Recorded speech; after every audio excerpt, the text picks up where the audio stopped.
a todos los presentes. Muchas gracias por invitarnos el día de hoy. Em, Vamos a estar con una serie de charlas, como se los habíamos anunciado. Estas charlas están dentro del marco de un proyecto de investigación que está inscrito a la FEIMA. Y bueno, para mí es un gusto.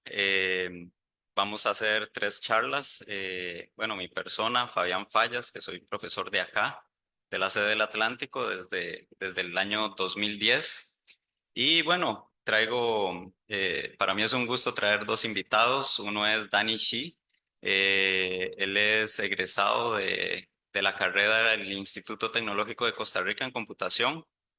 Tiene mucha experiencia en temas de aprendizaje máquina y ahorita está en la maestría del TEC, finalizando sus estudios. Y pues también viene de una experiencia muy bonita que tuvo en Europa, que ahorita él nos va a comentar por ahí. Estuve en un seminario allá en Serbia con gente muy interesante.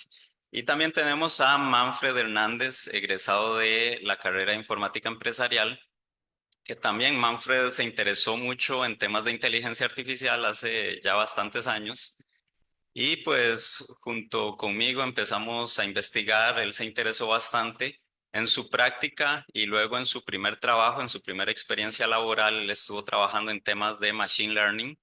Le gustó tanto que, bueno, ahora está sacando una maestría en la Universidad de Ljubljana, en Eslovenia. Entonces, está de vacaciones y lo trajimos por acá para que nos diera una charla. Bueno, entonces, básicamente esa es la agenda. Yo voy a arrancar y luego los dos invitados. Después de cada presentación, podemos abrir una pequeña sesión para preguntas. Las preguntas, por favor, por aquí tenemos un micrófono para que las preguntas se puedan escuchar en la transmisión en vivo. Levantan la mano, les damos el micrófono para que la hagan por el micrófono y así pues sea más enriquecedor para las personas que están escuchando la charla remotamente, así como para los que la van a escuchar ya pregrabada.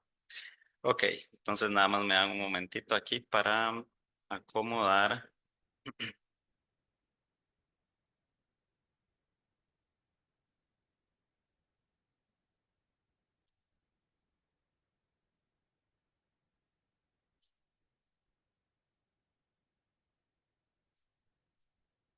Ok.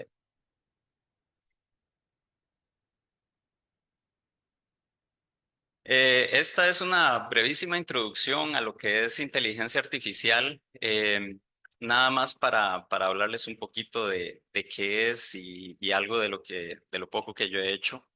Bueno, usualmente la inteligencia artificial abarca tres grandes áreas. Abarca lo que es aprendizaje en máquina o machine learning, búsquedas, que ahí ya entran en juego lo que son árboles, grafos, etcétera. Y también razonamiento, que es algo así como lenguajes de programación que nos ayudan a tener algo que es como la deducción lógica. Puramente hablando, se necesitan esas tres áreas para hablar de inteligencia artificial. Sin embargo, en los últimos años, de esas tres, la que actualmente está teniendo mucho auge es el machine learning.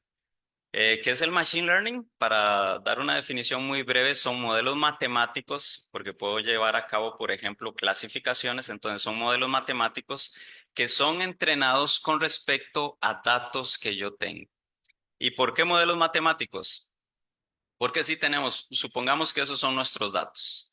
Entonces, aquí imagínense, esto pueden ser palabras, ahora que está tan de moda la inteligencia artificial con texto, pueden ser imágenes, puede ser lo que sea. Pero tengo datos de dos clases diferentes, en este caso la clase verde y la clase azul, que podrían ser lo que sea. Entonces, la única manera que yo puedo clasificar eso es mediante una función matemática. Entonces, una función matemática lo que yo hago es ajustar para que me diga dónde está esa mejor división. En este caso, esa línea roja punteada es la que me da la mejor división posible. Puedo tener muchísimas líneas que me dividan esos datos, como esa línea negra, pero la mejor es la roja. Entonces, esto se basa en modelos que tratan de encontrar esa mejor línea que pueda dividir los datos. Entonces, cuando ustedes están en un curso de cálculo, álgebra, y uno dice, bueno, ¿esto para qué me va a servir en la vida? Bueno, sirve para mucho. Ahí es donde, sobre todo en Machine Learning, en inteligencia artificial, es donde se ve realmente la matemática, pero sumamente aplicada. Y bueno, el Machine Learning, para dar una brevísima reseña histórica, en el 1943, McCulloch y Pitts crearon algo que se llama el perceptrón. Entonces, el perceptrón, que salió a la luz pública en el 58 gracias a Rosenblatt, el perceptrón lo que trata es de imitar cómo funciona una neurona. Entonces, la neurona tiene su núcleo, tiene el axón, tiene las dendritas, o sea, reciben una señal dentro del núcleo, procesan esa señal de alguna manera y sacan un output, una salida. Eso es lo que se trata de imitar con el perceptrón. Eh, lo que pasa es que, bueno, con el perceptrón, un solo perceptrón sirve de muy poquito. Lo que se hace, por ejemplo, con redes neuronales es tener varios y ya no se les llama perceptrones, sino neuronas. Entonces se tienen varias neuronas que me ayudan a llevar a cabo la tarea que quiero hacer. El gran desarrollo de las redes neuronales fue en los ochentas.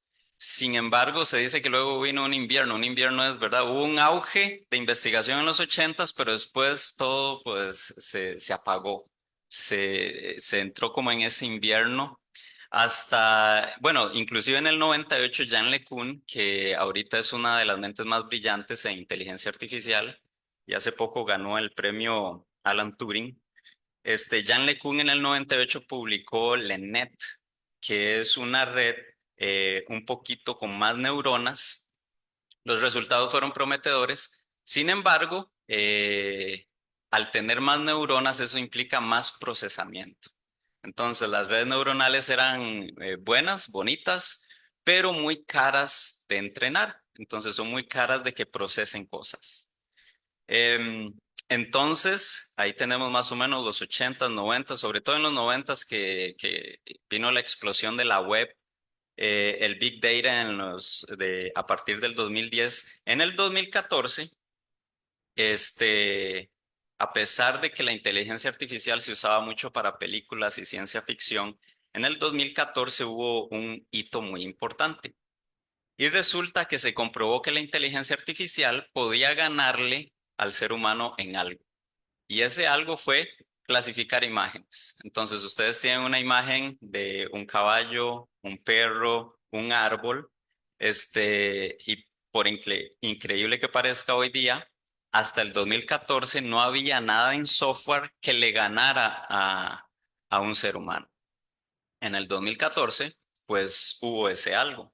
Y ese algo vino ayudado de los avances en las GPUs.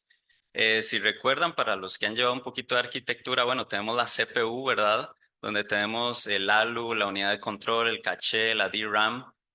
Sin embargo, las GPUs son algo interesante porque son unidades más pequeñitas, por decir algo así, más inútiles, pero como son muchas, pueden procesar muchas cosas al mismo tiempo.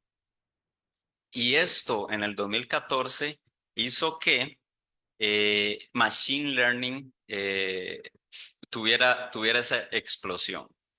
En los algoritmos clásicos, usualmente cuando tenemos un dato, hay una persona que se encarga de agarrar ese dato y extraerle características para poder entrenar un algoritmo de Machine Learning. Sin embargo, la filosofía de Deep Learning es, no, solo un momento, como ya tenemos redes grandes, agarre el dato y tíreselo directamente al algoritmo y el algoritmo algo va a hacer. Entonces vino esa explosión. ¿Por qué? Porque estos empleados acá, que eran muy especializados, ya no eran tan necesarios. Podemos tener, por ejemplo, diversas áreas en agronomía, en imágenes biomédicas, en negocios, donde ya no se necesitaba exactamente empleados que supieran cómo tomar los datos, extraerles características, sino que podemos tener algoritmos que tomen los datos así como vienen y van a lograr llevar a cabo un aprendizaje. Esa fue la gran explosión que vino a partir del 2014 más o menos. Algunas tareas que se pueden hacer con Deep Learning, bueno, algo tan sencillo como clasificar. Yo le doy una imagen y me dice qué es lo que hay ahí. O también podemos hacer la detección, que yo le doy una imagen, dice dónde está el objeto que a mí me interesa y además lo clasifica. Podemos tener múltiples objetos, detectar dónde están esos objetos y decirme qué son esos objetos. O inclusive podemos ir más allá a segmentar y decirme exactamente dónde es que está el objeto en el contexto, dónde es que está específicamente, como en este caso.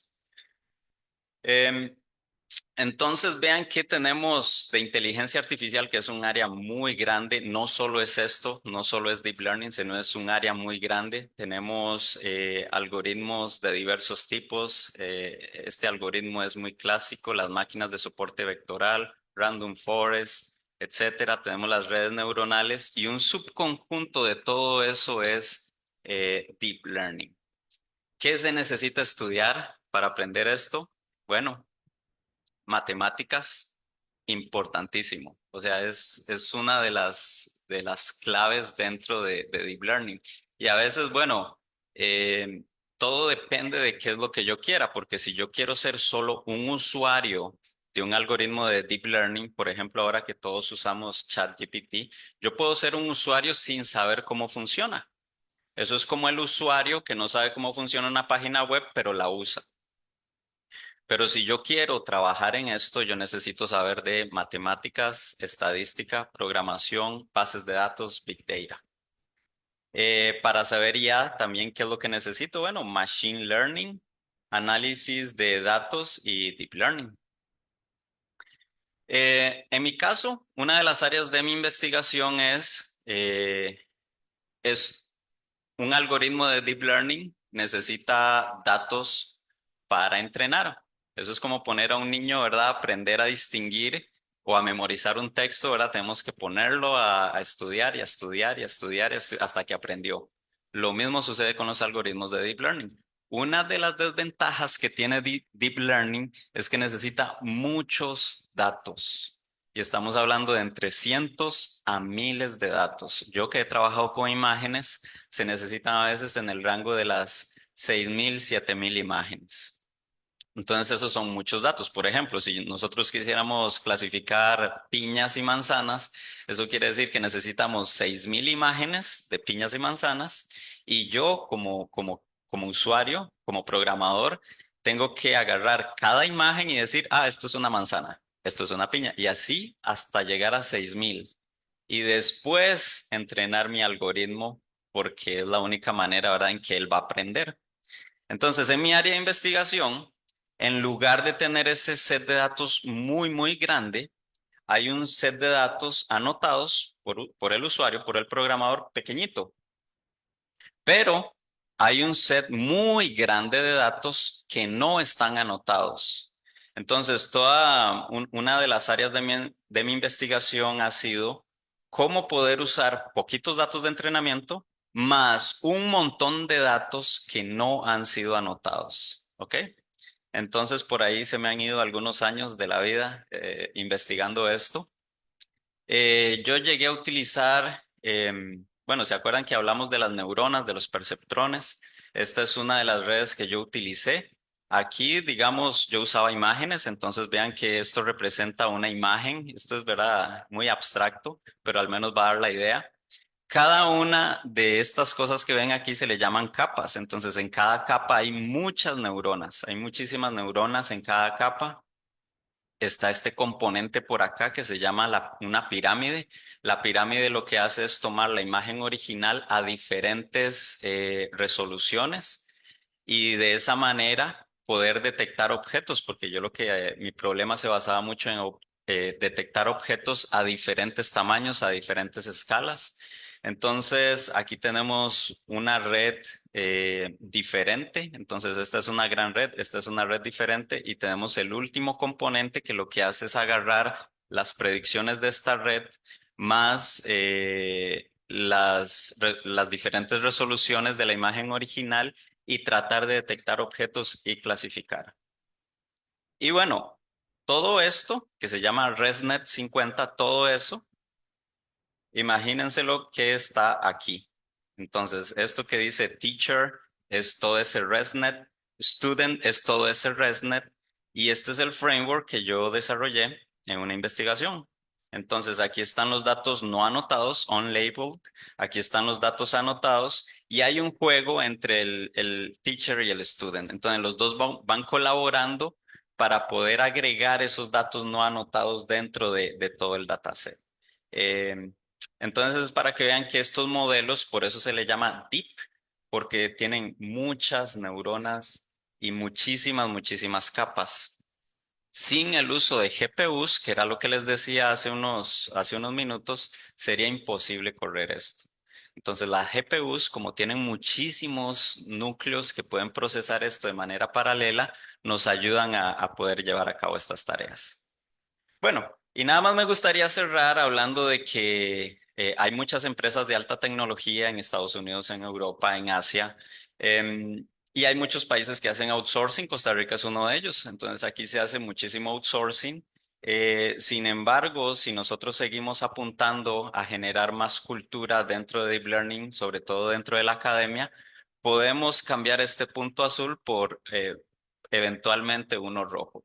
Sin embargo, la realidad es que todavía estamos aquí, ¿verdad? Las empresas que vienen a Costa Rica bueno, y el outsourcing es tercializar algunos procesos. Entonces, aquí lo que se hace es dar soporte, pero en sí, en el núcleo, aún estamos pendientes de que aquí se desarrolle.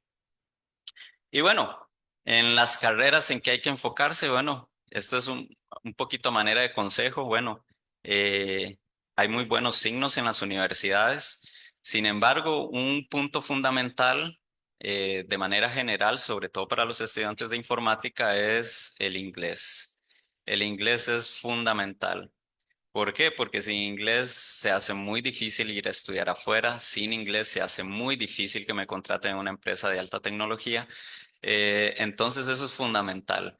A veces cuesta un poquito, ¿verdad? Porque la carrera está muy saturada de cosas, pero si paralelamente a la carrera ustedes pueden ir sacando el inglés, va a ser un gran beneficio para el futuro.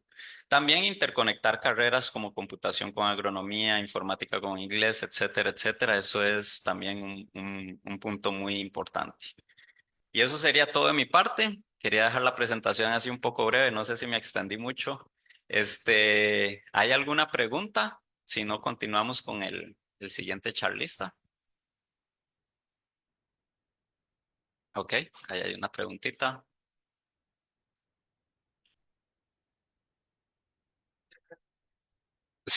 Muy interesante.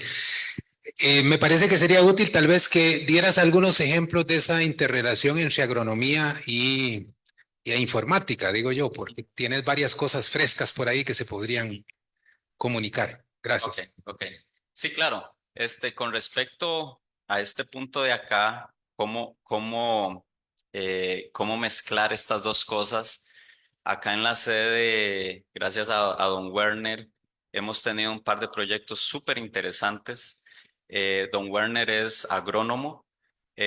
Nosotros del área de informática hemos coincidido en un punto muy importante que es, bueno, ¿cómo podemos analizar imágenes de cultivos, de plantaciones?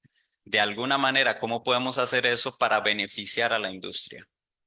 Entonces, digamos, nosotros lo que tenemos ahorita a disposición de la carrera es un dron. Ese dron hace vuelos sobre cultivos.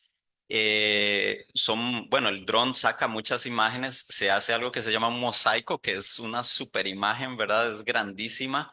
Y podemos analizar esa imagen con algoritmos de deep learning. Lo que yo les decía, detección de objetos. Podemos detectar dónde están todas las plantas y de esa manera poder colaborarle a la industria diciendo, ok, si ustedes sembraron 10.000 piñas en un momento dado, ahorita hay 8.500 piñas en este momento. Entonces ahí ya eso les puede ayudar a llevar un control. También eventualmente algo que nos interesaría sería poder hacer algo que se llama una clasificación de las piñas, ¿verdad? Porque si tenemos varias plantas, no todas crecen igual. Algunas lograron crecer en el tiempo adecuado, otras no. Entonces, poder decirle a la industria, ok, el 80% ha crecido conforme se esperaba o algo así, pues va a ser de mucha utilidad. Entonces, ese es uno de los ejemplos. Y aparte de eso, fuera de la sede, conozco gente que está trabajando con plantaciones de café, están trabajando con plantaciones de papaya, suelos. Conozco un geógrafo que está trabajando con suelos para poder decir cómo es el terreno en un momento dado. Entonces, hay muchísimo que se puede hacer entre esta interrelación entre computación y agronomía. Eso por mencionar un campo, porque fuera de agronomía también conozco personas, colegas que están trabajando con imágenes biomédicas. Entonces es agarrar rayos X o cualquier otro tipo de imagen biomédica y poder trabajar. También conozco gente que está trabajando con biólogos. Entonces agarran ADN, por ejemplo. Hace muchos años yo estoy trabajando con unos biólogos para analizar las mutaciones de los mosquitos que transmiten la malaria. La malaria es un gran problema allá en África. Entonces, vean que las posibilidades son enormes. Ustedes que están acá en esta área de informática pueden irse por cualquier rama. No sé, si de niños les gustaba la química, pueden irse por ahí. Si les gustaba la agronomía, pueden irse por ahí. O sea, es simplemente ver qué es lo que Costa Rica ofrece o el exterior, ¿verdad? Para uno poder seguir por esa área.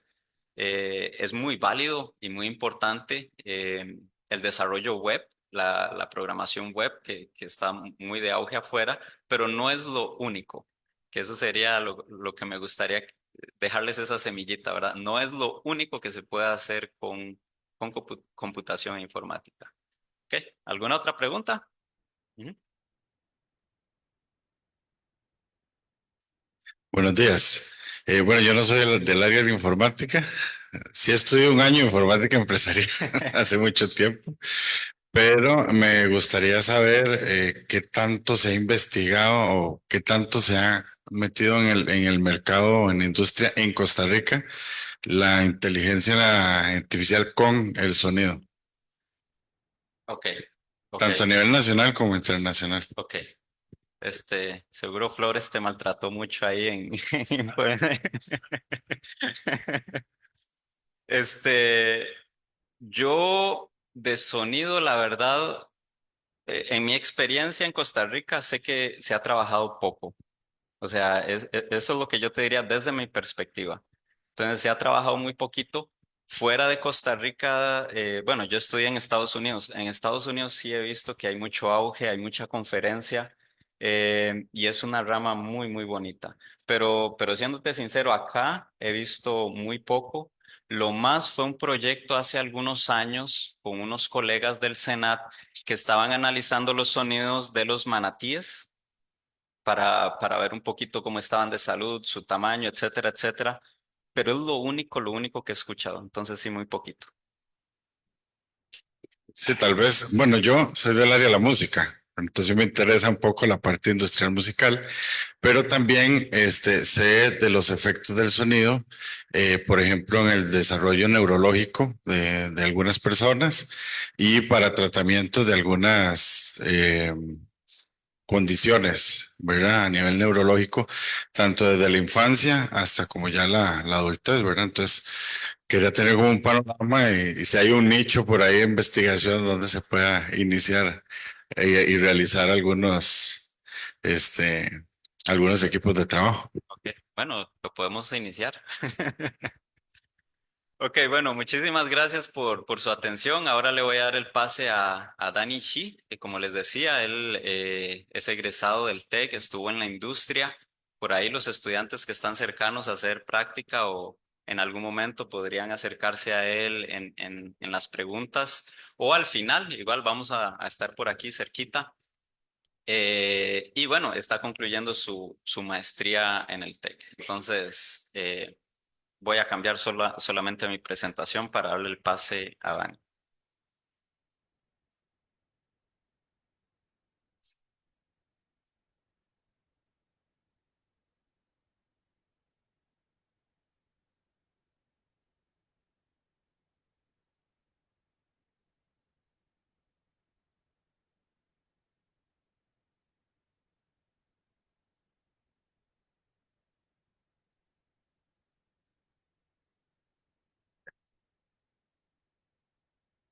Bueno, vamos a ver. ¿Me escuchan bien? Listo.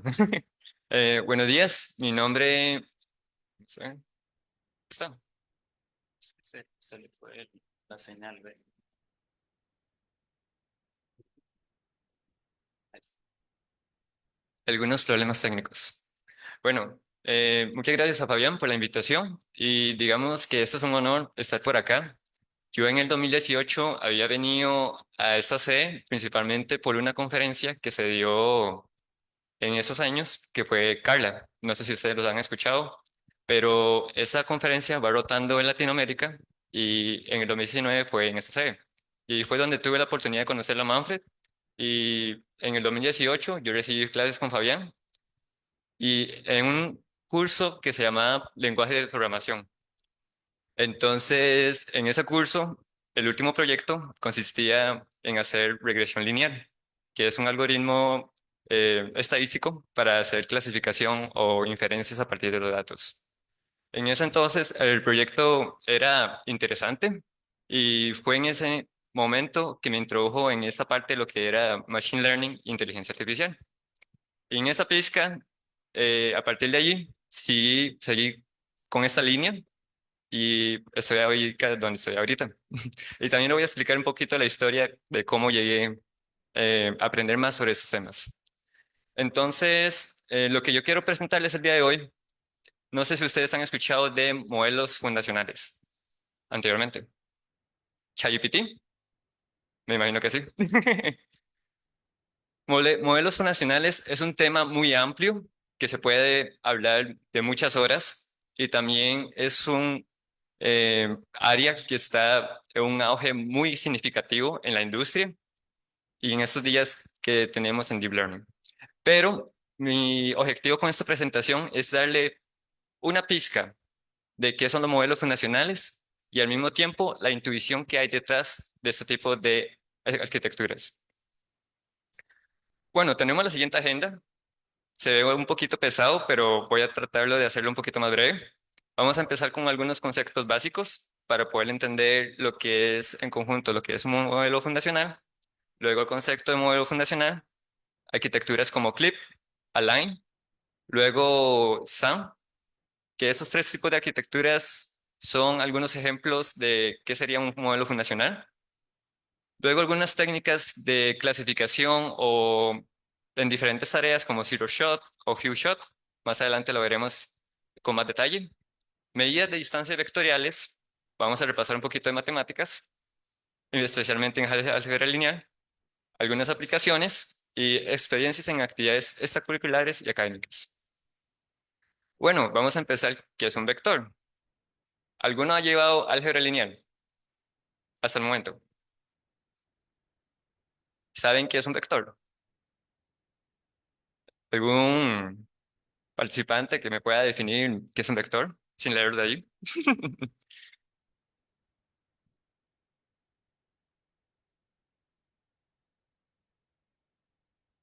Array list, una lista de números. Ok, estamos un poco tímidos hoy. Pero un vector nosotros lo podemos ver en tres perspectivas. Desde la perspectiva física, que un vector tiene una dirección, que yo me puedo mover en cualquier plano cartesiano.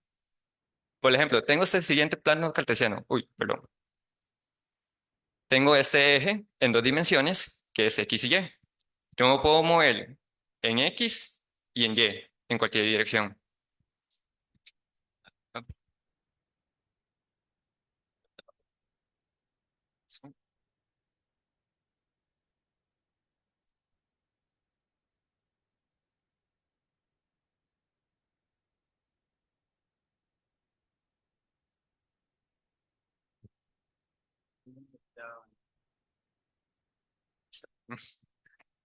Ok, como le comentaba, un vector en el punto de vista de física tiene una dirección y una magnitud.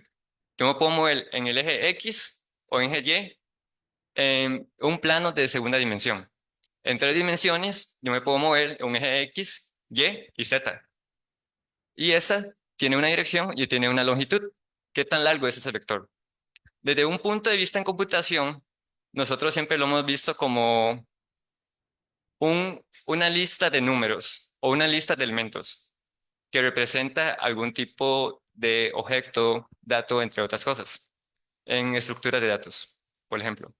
Y en la vista matemática puedo generalizar estos dos puntos de vista definiendo como un vector de magnitud y dirección y al mismo tiempo una estructura para almacenar elementos.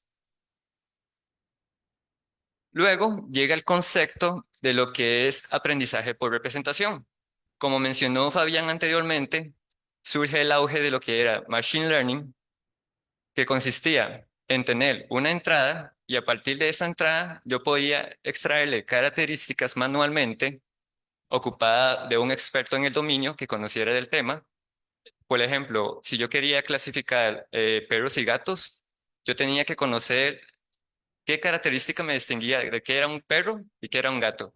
Por ejemplo, orejas, nariz, boca, ojos, el bigote, entre otros. Pero yo tenía que tener ese conocimiento, ese dominio del tema, de poder saber qué extraerles. Entonces siempre había una persona que extraía esas características y se lo pasaba al algoritmo para poder encontrar un plano que podía dividir esas dos clases, como lo vemos por acá. Este puede ser una función lineal, una recta, o una función polinomial que se ajuste a los datos, que puede ser al cuadrado, al cúbico, entre otras cosas. Y también tenemos otro tipo de algoritmos, no solo regresión, sino también árbol de decisión, entre otros, que son muy típicos en Machine Learning, muy enfocados en la parte de lo que es estadística y probabilidades. Luego surge el auge de lo que es el Deep Learning. Como lo había mencionado anteriormente Fabián, este consistía en tirar la entrada en esas redes profundas y me retornaba la salida. Pero algo muy interesante es que Deep Learning llegó a cambiar toda esta parte del pipeline inicial que tenía Machine Learning, de extraer las características, pero de una forma más automatizada. Entonces ya no requería de un experto en el dominio para poder extraer esas características específicas y pasar los algoritmos para clasificarlos. Entonces aquí les muestro como un ejemplo de utilizar redes convolucionales, que es también otra arquitectura que se trabaja mucho con imágenes para identificar patrones. Y digamos que cada de estas capas, que son un conjunto de neuronas, puedo extraer características muy específicas de la imagen hasta llegar a características más complejas.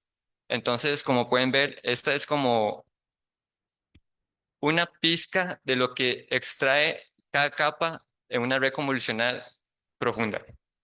Como ustedes pueden ver, estas son algunas características muy específicas, llegando a extraer como en este entonces sus secciones de la cara y luego a tener algo más complejo.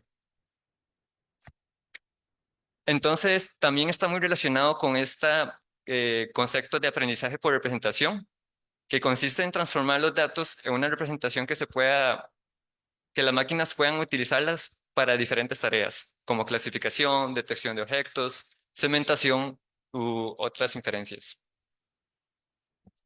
Y teniendo en cuenta que los datos es algo muy complejo, ¿cómo podemos procesar audios, texto, imágenes de forma cruda?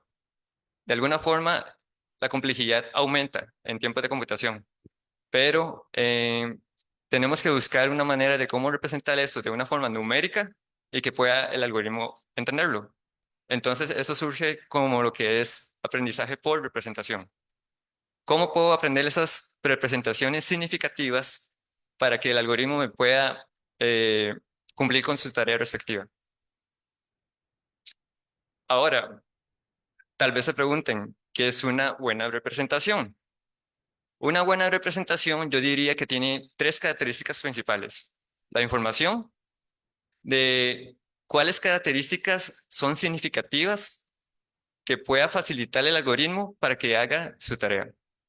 La compacidad de pasarle una imagen de, por ejemplo, 28 por 28 píxeles a una representación menor, 28 por 28, 728 por ahí, de píxeles. Entonces tengo un vector que me representa esa imagen, ¿Y cómo puedo convertir eso a una representación numérica más compacta, de menor tamaño, que pueda pasarlo al algoritmo y entenderlo?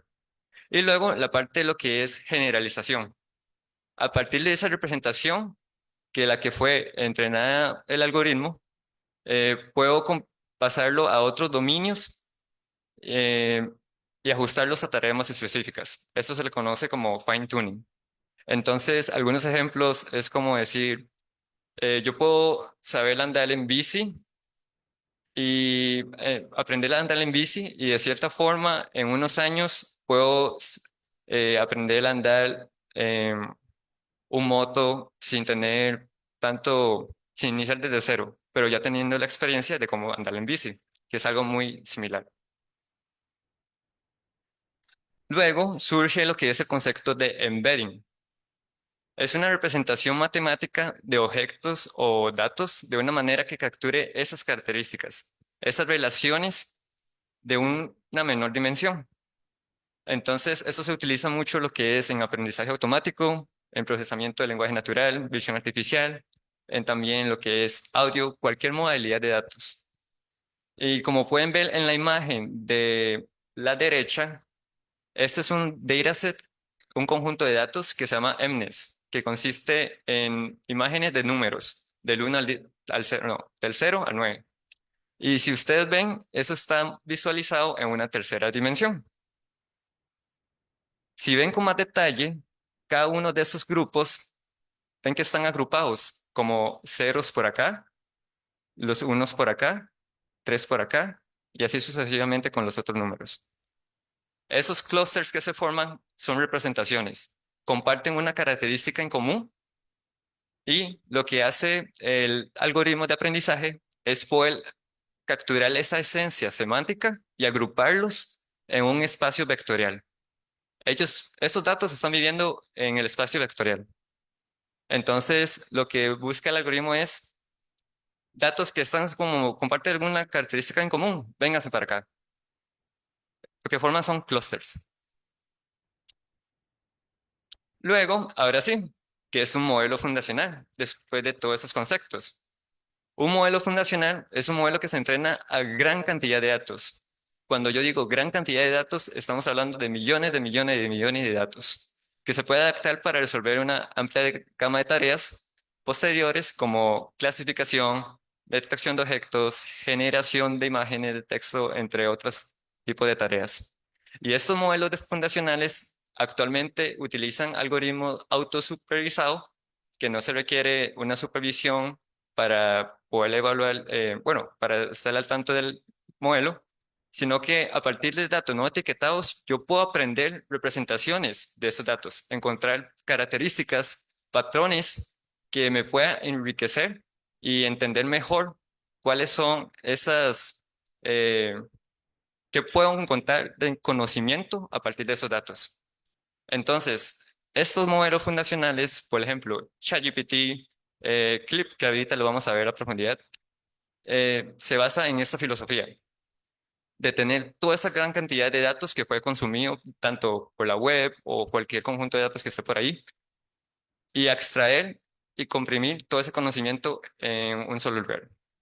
Entonces, a veces surge algunas opciones de diseño de cómo nosotros podemos codificar estas diferentes modalidades.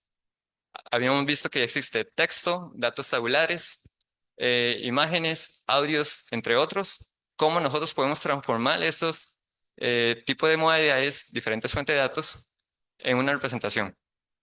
Luego, ¿cómo y cuándo combinamos estas dos modalidades? Podemos combinar n cantidad de modalidades. Por ejemplo, imágenes, textos, audios y entre otros. ¿Qué funciones de pérdidas utilizamos para entrenar estos modelos? Cuando hablamos de funciones de pérdidas, en un algoritmo de Machine Learning siempre se ocupa datos, una arquitectura, una función de pérdida, que es como qué tan bueno está ese modelo en entrenamiento y un algoritmo de optimización. Luego, otra pregunta es si deberíamos entrenar desde cero o utilizar modelos ya preentrenados para utilizarlo en nuestras tareas. Ahora bien, empezamos con el modelo de CLIP. Este fue como un boom en ese entonces porque anteriormente se ha trabajado únicamente con datos unimodales, es decir, arquitecturas solo enfocados para imágenes, arquitecturas solo enfocados para textos, pero surgió esta arquitectura que se llama CLIP, que es Contrastive Language Image Pre-train, eh, aprendizaje de contraste de imágenes y texto y lenguaje. Y eso lo que busca es conectar imágenes con texto. ¿Cómo podemos representar estos dos modalidades en un mismo espacio latente, en un mismo espacio vectorial? Y surgió en el 2021 y fue publicado en la conferencia de ICML. Más adelante yo creo que podemos compartir estas presentaciones si les interesa y pueden buscar un poco más sobre la arquitectura y a más detalle. Entonces, acá el entrenamiento consistía en comparar dos vectores. Estos dos vectores que ven por acá es codificado por un modelo ya preentrenado o puede entrenarse desde cero, basado en texto que recibe como entrada. Vemos esto como una función que recibo como entrada un texto y me retorna una representación numérica de qué significa ese texto o las características que puedo extraer a partir de ese texto. Luego, al mismo tiempo, también tengo un modelo que codifica la imagen y me retorna un vector que le voy a llamar embedding y que me va a contener las características de esa imagen. Y lo que voy a hacer es compararlos. ¿Qué pasa si la diagonal es todo 1? Quiere decir que esos dos vectores son similares. Entonces, el entrenamiento consistía en unir esas dos representaciones en un mismo espacio vectorial. Algo muy interesante es que en entrenamiento consistía en pares, conectar el texto con imágenes, clasificar qué título pertenecía a la imagen y el conjunto de datos consistía en 400 millones de pares que fueron curados, limpiados, filtrados para facilitar el entrenamiento del modelo. Luego, algo muy característico de estos tipos de arquitecturas y algo muy interesante es que se requirió 256 GPU de NVIDIA V100 de tarjeta de video y duró durante 2 semanas con un costo de 50.000 dólares o más para poder entrenar este modelo. Para que tengan como una idea de el costo computacional que requiere entrenar este tipo de arquitecturas.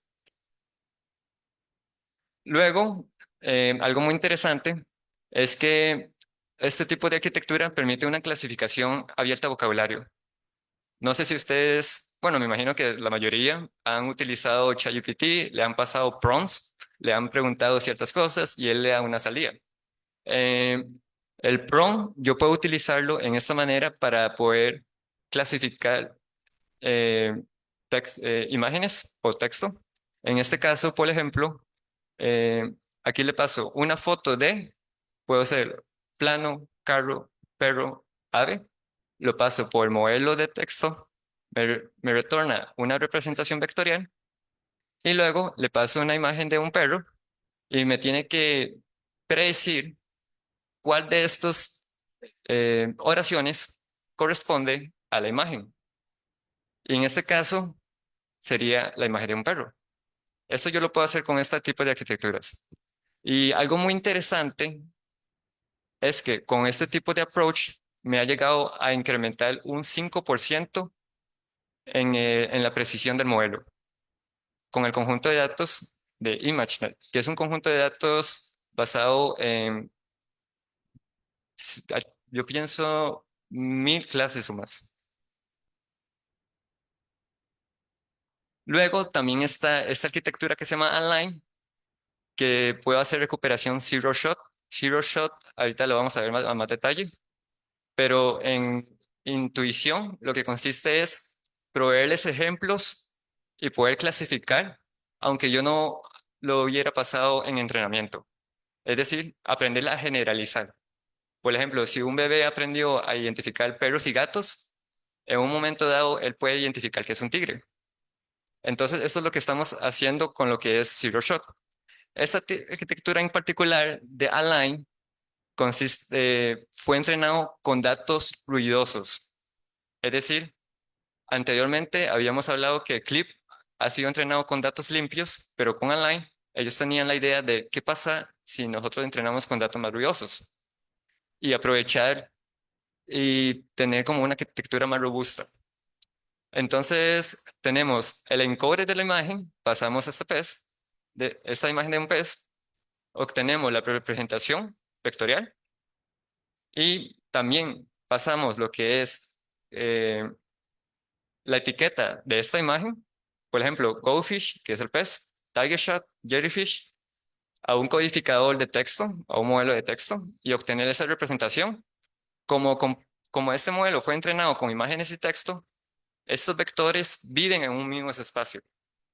Entonces, lo que hace es comparar cuáles son los vectores más cercanos y obtener una clasificación.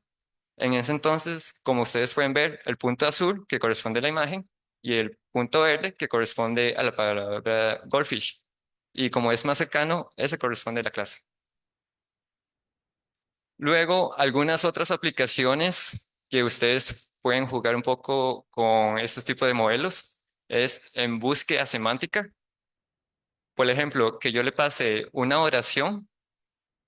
eh, en este ejemplo que dice, Banggood está mirando en la noche.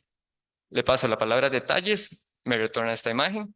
Le paso blanco y negro, me retorna estas características. Ves que la imagen está como en blanco y negro. Y también tiene la característica que está tomando como referencia Van Gogh. O le pongo la palabra on canvas y me retorna algo muy similar de canvas. O qué pasa si le pongo en algo más oscuro y retorna esta imagen que está a continuación.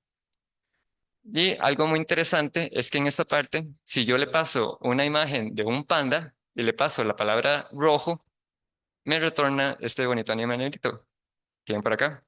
O le paso Australia, que es un panda australiano. Ahí, como comparte ciertas características con un koala, me va a retornar ese koala.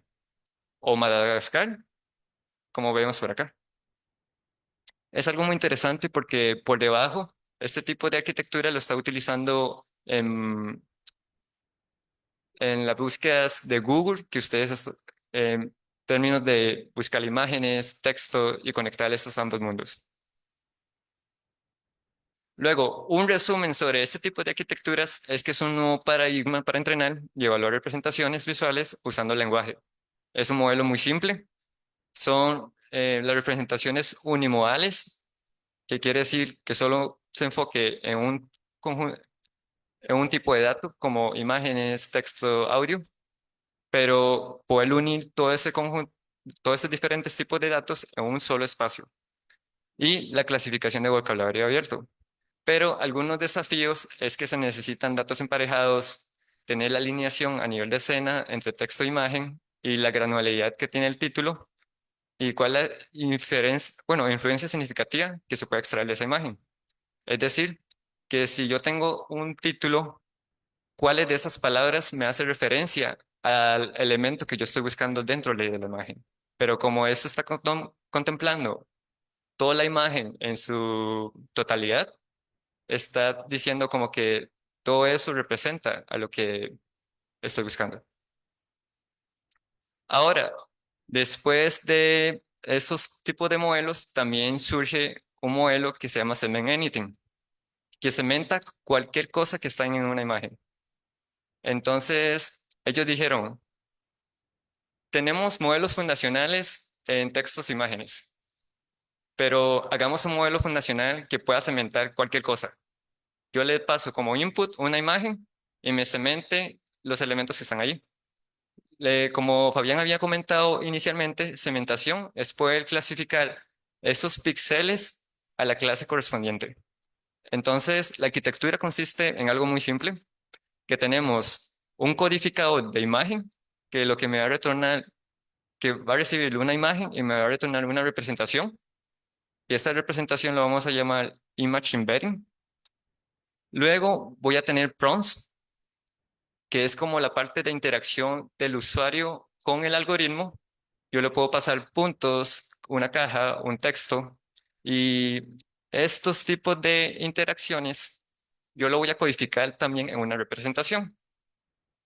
Y como respuesta, voy a decodificar la imagen con los prompts a una máscara que me pueda identificar cuál es el objeto que yo quiero segmentar. Entonces, si yo tengo esta imagen de una tijera y le paso el prompt de texto como tijera, el modelo me tiene que identificar o segmentar o crearle una máscara con una confiabilidad de que esa es la tijera.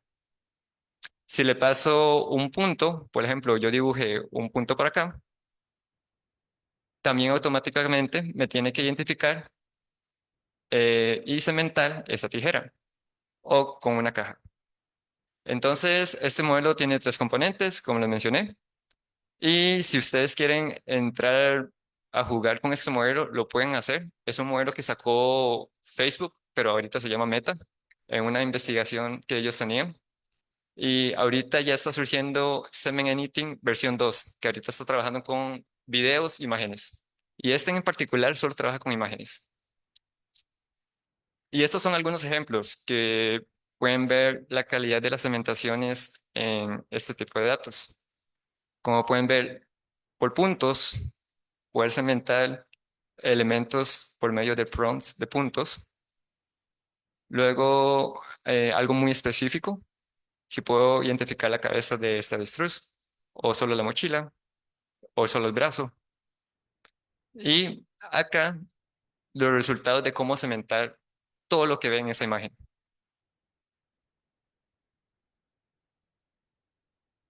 Ahora, para terminar un poquito de lo que son los modelos fundacionales, quería agregar este mapa porque como ChatGPT fue un boom en ese entonces, en el 2023, en años anteriores, esto empezó más que todo, bueno, yo creo que en 2017 con el modelo de Transformers, de la filosofía de cómo poner la atención a ciertas cosas, surgió una arquitectura que se llama Transformers, que fue desarrollada por Google y con ese tipo de arquitectura fue de lo que surgió y se desarrolló ChatGPT, hasta lo que conocemos nosotros hoy en día. Y luego empezó por GPT-3 con la compañía de OpenAI, luego está Codex y también otros tipos de modelos que fueron desarrollados por Google, Meta, empresas chinas, también Microsoft, Amazon. Y estos que ven ustedes en amarillo son open source, es decir, que ustedes lo pueden descargar y utilizar este tipo de modelos para diferentes tipos de investigaciones que quieran realizar en estos casos. Y esto continúa y va creciendo exponencialmente. Y ahora, para agregar, eh, anteriormente les había mencionado lo que era la terminología de zero shot y few shot. Zero shot se basa en la filosofía de que si yo entreno un algoritmo y ese algoritmo yo lo puedo tomar para poder generalizar otros tipos de datos que no hayan sido vistos en entrenamiento. Por ejemplo, yo tengo este tipo de tareas que me gustaría pasar un dibujo de una vaca y me pueda retornar, bueno, yo creo que eso se parece a un toro. Entonces me puede retornar una imagen que comparte esas mismas características de un toro. Entonces, yo teniendo estos datos que no han sido vistos en entrenamiento, puedo identificar que es un toro. Y esto es lo que me retorna. Luego tenemos la otra filosofía de few shot, que consiste en tener una imagen que yo deseo clasificar para este caso y un conjunto de datos que lo vamos a llamar conjunto de soporte, donde voy a tener unos pocos ejemplos de cuáles son las clases que yo desearía clasificar. Entonces, tenemos pingüino, voy a proveerle tres ejemplos, pelícano y puffins. Y como tengo esta imagen que deseo clasificar, voy a ir comparándolos y ver cuáles comparten una característica muy similar. y la que comparte una característica muy similar es la clase que va a ser el correspondiente. Entonces, en este caso, lo más similar de estas imágenes es un pingüino. ¿Y cómo hace este tipo de comparaciones? Por medio de funciones de similitud. Esas funciones de similitud, no sé si ustedes han visto en álgebra lineal que hay distancia euclidiana, distancia de coseno, que lo que se hace es comparar vectores. Ahorita vamos a ver las medidas de distancia vectoriales, como le mencioné recientemente. Tenemos diferentes tipos de distancias, estas son algunas, pero hay más. Está la distancia euclidiana, que es la comparación entre dos puntos en un espacio vectorial. En este caso tenemos X y Y en una segunda dimensión. Entonces comparamos la distancia entre dos vectores. Por ejemplo, yo estoy en este punto y vamos a comparar con la otra persona que está en esa esquina. ¿Cuál es la distancia que está entre el punto en donde yo estoy con la otra persona? Y así sucesivamente con otros puntos.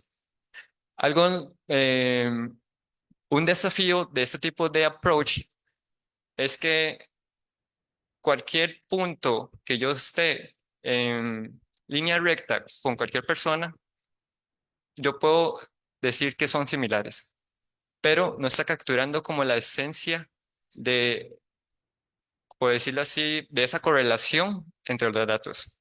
Luego está la distancia Manhattan, Shewstone, Minkowski y la distancia coseno. Posiblemente ustedes han visto la distancia coseno y la distancia euclidiano en álgebra lineal. La distancia coseno también es muy utilizado en la industria como para hacer comparaciones específicamente en base de datos vectoriales, que consiste en comparar cuál es el ángulo de coseno que está entre dos puntos en el espacio vectorial, tomando como referencia el punto 0,0. Y luego existen estas distancias, que son fórmulas, pero también existen distancias que yo puedo entrenar un modelo para identificar qué tan similares son dos puntos. También métricas y algoritmos de optimización, entre otros. Ahora yo les voy a hablar un poco sobre el proyecto que he trabajado en maestría con el profesor Fabián. Este es uno de los artículos que estamos trabajando, esperemos terminarlo pronto, que consiste en utilizar técnicas de few shot y también modelos fundacionales para lo que es detección de efectos en imágenes de plantaciones de piña, utilizando drones. Entonces, el problema básicamente es el costo de etiquetar datos. ¿Cómo podemos obtener suficientes datos de entrenamiento para poder entrenar un modelo y que sea capaz de identificar esas piñas? También el desafío de usar, estamos pensando en usar la menor cantidad posible de imágenes para poder clasificar piñas y algunas limitaciones de la distancia euclidiana. Como yo les mencioné anteriormente, si yo tengo un punto y estos puntos que están por acá están cercanos, quiere decir que esos puntos pertenecen a la clase. Pero si yo tengo, digamos que esta es la clase piña, pero si yo tengo este punto que está por acá, este también va a ser una clase piña. Pero este punto de acá, como está más lejos y no corresponde a una de las imágenes que no son piñas, no lo voy a clasificar como piña. Entonces, esto tiene como la limitación de que considera el espacio, la distancia entre dos puntos eh, muy equitativamente con los otros. Pero si yo tuviera imágenes de no piñas, aún así me clasificaría como piñas. Entonces, dentro de la propuesta, lo que se propone es utilizar una relación de covarianza. ¿Cómo puedo capturar eh, qué tan relacionados están esos datos? Entonces, la intuición detrás es poder hacer como un óvalo que capture todas esas clases de soporte, que son las clases de piñas, en este caso que vamos a clasificar piñas, y poder eh, capturar esas relaciones que hay entre los datos. Entonces lo que me genera es un óvalo. Y ya ahora la distancia no se comporta de forma similar de la que eran las euclidianas, que yo en cualquier punto puedo decir que bueno, mantiene como una similitud equitativo, trata equitativamente a todos los puntos. Y esta es como la estructura, la arquitectura propuesta de este pipeline, de la cual sería usar el modelo de SAM para generar propuestas de objetos en esta imagen, y a partir de esas propuestas de objetos, él me puede cementar cualquier cosa. Entonces, esas propuestas de objetos son las cementaciones que me genera, y a partir de esas cementaciones voy a también tener un conjunto de soporte, unos pocos ejemplos de piñas, y en este caso, como es una clase, solo voy a ocupar piñas. Entonces voy a proveerle 3, 4 o 5 imágenes de piñas, como para que ellos tengan, para que el algoritmo tenga como referencia a la hora de comparar con las propuestas de objetos y ver cuál es la clase piña, utilizando técnicas de few shot. Y estos son como algunos factores del experimento que nosotros probamos. Probamos diferentes tipos de few shot y luego algunos modelos de propuesta. Por ejemplo, están SAM y diferentes variaciones de ellas. Luego, el modelo para extraer esas representaciones de las imágenes, utilizamos 4. Estas son las características de cada una de ellas. Arquitecturas, también probamos arquitecturas de convolución, de transformers, como les mencioné anteriormente, y diferentes tipos, bueno, diferentes cantidades de imágenes etiquetadas, hasta 10. Voy a pasar directamente a las conclusiones, pero si a ustedes les llama la atención, aquí les traje este póster que fue presentado en Serbia, digamos que viajó a Austria, Suiza, hasta llegar a Serbia, y también pasó por Estados Unidos. Entonces, este póster viajó, yo creo que más que otra persona. Algunas de las conclusiones es que este nuevo marco aprovecha los modelos fundacionales que vimos anteriormente, que fue entrenado con miles de millones de datos, y al mismo tiempo utilizar esta técnica de few shot para la detección de objetos en cultivos de piñas, que es algo muy fácil de hacer, yo diría, en términos de que no requiere computación de entrenamiento. Es decir, esto no requiere entrenamiento para poder identificar piñas en una imagen. Y también, como nosotros habíamos probado utilizar la instancia Mahalanobis para comparar las representaciones en el espacio vectorial, y vamos a ver, y el otro punto es que dentro de los modelos de propuestas de objetos utilizamos una variación que se llama FastSan. Ese FastSan se enfoca básicamente en utilizar una arquitectura de convolución. Ustedes vieron que Fabián explicó el ResNet 50 que él utilizó para eh, esta tarea de clasificación, que se basa en una arquitectura de pirámide. Esa arquitectura de pirámide consistía en poder extraer características en diferentes resoluciones de esa imagen. Y esa misma filosofía es lo que está utilizando FastSan para poder hacer segmentación. Si ustedes quieren ver con un poquito más detalle de este tipo de arquitecturas, aquí tengo el póster. Y algunas limitaciones es que arquitectura de transformers no trabaja muy bien con objetos muy pequeños en estas imágenes, y la adaptación de SAN en el dominio de la agricultura para generar propuestas de objetos. Y estas son algunas referencias. Y por último, me gustaría compartirles como la experiencia, ya casi Manfred, extracurricular y académicas. Digamos que, como le había comentado, yo empecé en el 2018. Fabián me inspiró como a irme por esta línea de Machine Learning y Deep Learning, y me recomendó en ese mismo año asistir a esta escuela de verano de Big Data que se realiza cada año en el Senat de forma presencial. Ellos le dan una beca y le cubren básicamente las comidas, el registro y todas las actividades que se desarrollan en la institución. Entonces, para que se animen a participar. Y luego, después de esta escuela de verano, aprendí bastante en temas de Big Data, y al mismo tiempo diferentes modelos que se utilizan para analizar estos tipos de datos que son muy grandes.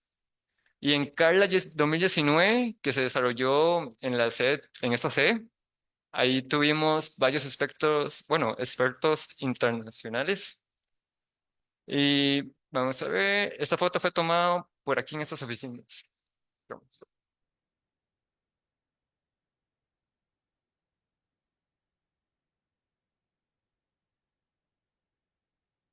Creo- Listo. Y luego, después de eso, yo entré a la industria y también antes de entrar a la industria, yo había hecho un proyecto de investigación en bachillerato con un focus group de la inteligencia artificial para la Organización Mundial de la Salud. En cómo podemos crear frameworks para poder evaluar qué tan robusto, qué tan incierto, hacer modelos más seguros en el dominio médico. Después de eso, entré a la industria a hacer data scientist y también data engineering.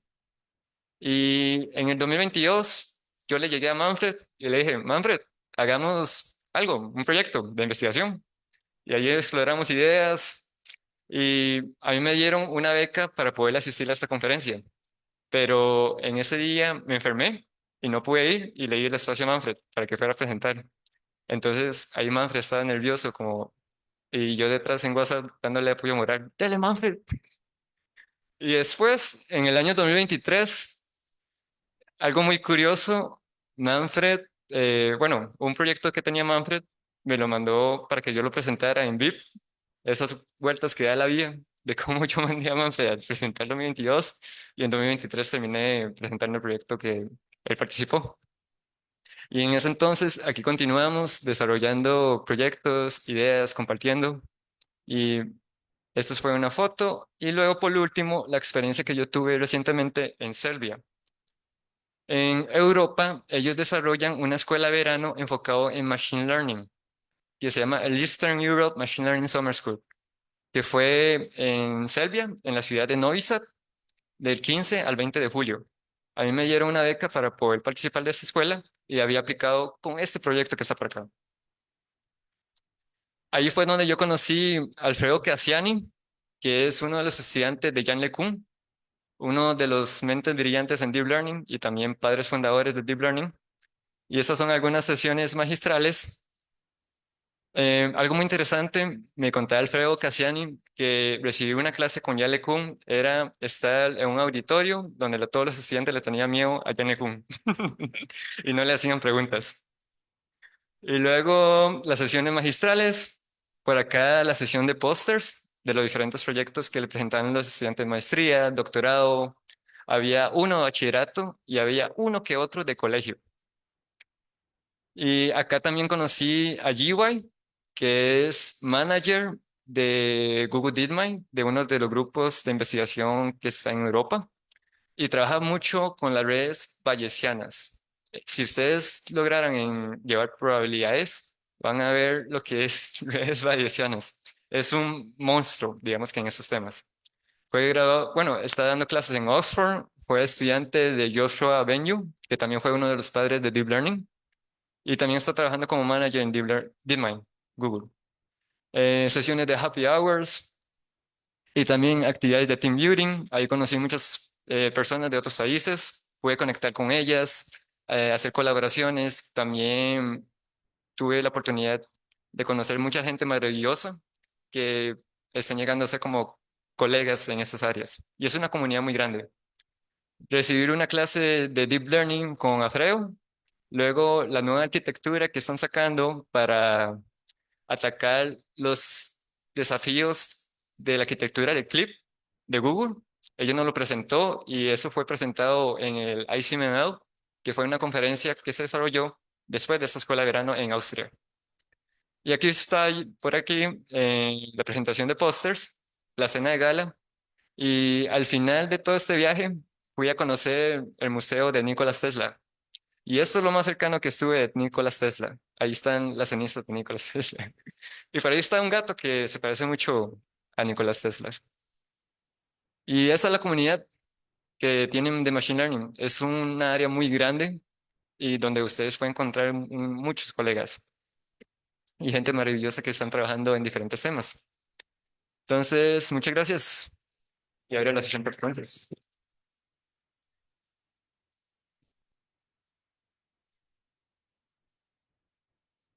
Bueno, vamos a arrancar con las preguntas. Aquí Manfred tiene la primera. Dani, una pregunta. En tu proyecto de tesis, la fórmula para la distancia que estás usando para los few shot, ¿por qué no usan cosine similarity? ¿Y qué criterio usan para escoger el dataset de soporte? Ok, el dataset de soporte, básicamente, digamos que utilizamos imágenes etiquetadas de piñas, extraemos esas piñas y con base a esas piñas construimos ese conjunto de soporte. Ese conjunto de soporte, a partir de allí, nosotros estimamos con Mahalanobis las distancias y con esas distancias utilizamos ya sea un máximo de cuál es la piña más distante para poder ir a compararlas. Pero digamos, Ujú. cuando tenés imágenes de piñas, hay muchas hojas que cubren las piñas. Exactamente. Entonces, ¿cómo escogen cuáles son las piñas indicadas para este dataset de Esta soporte? parte es una pregunta muy interesante y digamos que es algo que no exploramos inicialmente. Entonces consideramos cualquier tipo de piña. Es una más. Ujú. Una Ok, muestra de ese conjunto de piñas. gracias. Gracias, Dani. Pues, ¿Alguna otra pregunta que alguien tenga para Dani? Vamos para allá. Voy a empezar de arriba hacia abajo. Son dos. La primera es si la arquitectura SAM es como el fin de los CAPTCHA, de esos que vienen imágenes y hay que identificar si hay motocicletas, pasos peatonales o identificar letras en un cierto orden.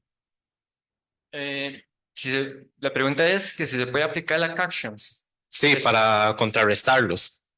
¿A qué te refieres con contrarrestarlos? Porque el SAM, a Ah, lo que entendí, es como identificar y los objetos que hay en una imagen. ujú. Entonces, si en el CAPTCHA preguntan, deme las imágenes en las que hay una moto, podríamos utilizar el SAM para identificarlos.